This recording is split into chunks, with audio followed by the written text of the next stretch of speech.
Yeah, my first game was a crazy memory. Probably one of the worst games I've played as an NBA player. Just the magnitude of the moment, it was just overwhelming it all.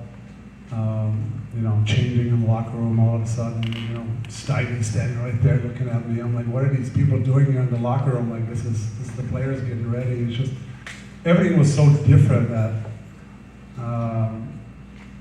the whole pregame warm-up as I knew it was completely different. And then, meeting Detlef before the game, we took a picture at the jump circle, and I was like, the whole thing was a movie myself, and it was really hard to kind of just focus on basketball. I was so nervous and anxious, but also a great memory. But that was my first game. It was probably one of the worst games that I played. And in my last game, of course, last home game, I'll never forget. I'll never forget what the Mavericks did for me. Flying in my heroes as a surprise, then us winning the game, Jamal going off was, I got a lot of respect for him, how he handled himself, how he's the player he is and was. So that was just a super fun atmosphere all night. Every time I touched the ball, I felt like I felt the excitement, and then of course the ceremony after, and so that's a game that I will never forget for the rest of my life. Hey, Dirk, Landon Thomas, Mavs Fans for Life. You have two presenters, Steve Nash, Jason Kidd.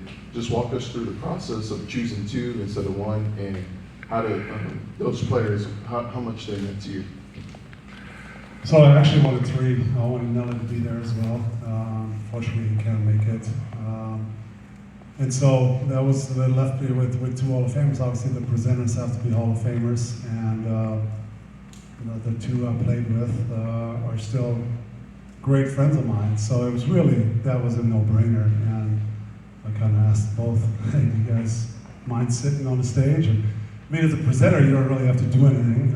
They would have come for me anyways. Now they just sit there behind me instead of in front of me. But super honored, obviously, that they both agreed to come. And I know they both have families and busy schedule in the summer, and so it means a lot that both are coming. I'm still super close with both, obviously. Jake Kidd I see all the time. With Steve, we travel now. We bring our families together all the time, and so both mean a lot to me, meant a lot to me during my career. So I'll be excited to see them and spend some time with them this weekend, and I'm just honored that they say yes. Hey Dirk, Cash Leroy, the Well Created Productions. Obviously, you mentioned what fans mean to you. You might not be able to mention the speech. You know what your speech is going to be like now. Knowing how emotional you got after winning the championship, what do you set the over-under at in the number of times you lose it during your speech? Good question. By the way, you made me look a fool for a lot of years, being a clown on the Jumbotron, so thanks for that. I'm hoping that I won't get that much, if I have sort of my script in mind, and, you want to kind of remind yourself, okay, what's next? Don't forget anybody, like I forgot my sister at Jersey retirement, of course. That's, I can't let anything like that happen this weekend, and so we'll see. These things are sort of hard to plan with, and of course my speech is sort of set, but I really don't want to stare at the teleprompter the entire night. Some stuff will be spontaneous. Of course, I have sort of plan what I want to say to everybody, but some stuff will just come out and be spontaneous in the moment, and then I'm sure there'll also be some emotions involved. But overall, hopefully I can sort of stick to the plan and execute pretty well.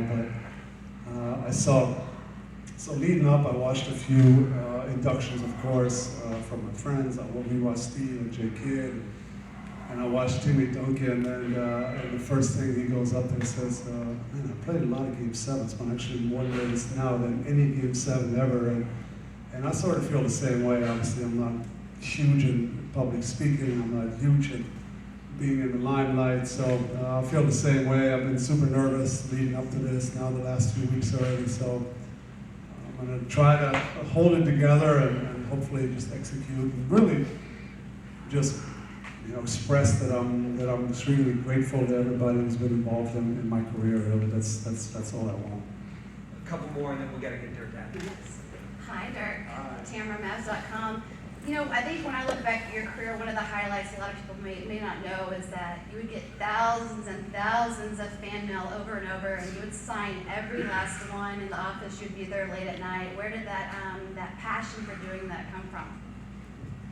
Well, I think, the Mavs have always done a good job from the beginning when I got here, and say, the community plays a big role in us being successful. The community supports us, and we need to take care of fans and the community. And so we've done community outreach events from the beginning, and that's how you sort of are raised into this league. That it means a lot for the fans to come out and support it. And so you need to learn at events, at fan mail, whatever the case may be, to pay that back and pay that respect back, and the love and support that you get from the fans. And so, yeah, I took fan mail serious. Always try to make it to the office every couple of weeks. Sometimes, of course, it was harder than other times, but I always try to do fan mail and talk to Lisa in the office or people on the business side that I don't get to see much or interact much during the season. So I always enjoy my time. Hi, Dirk. Radio Elam here with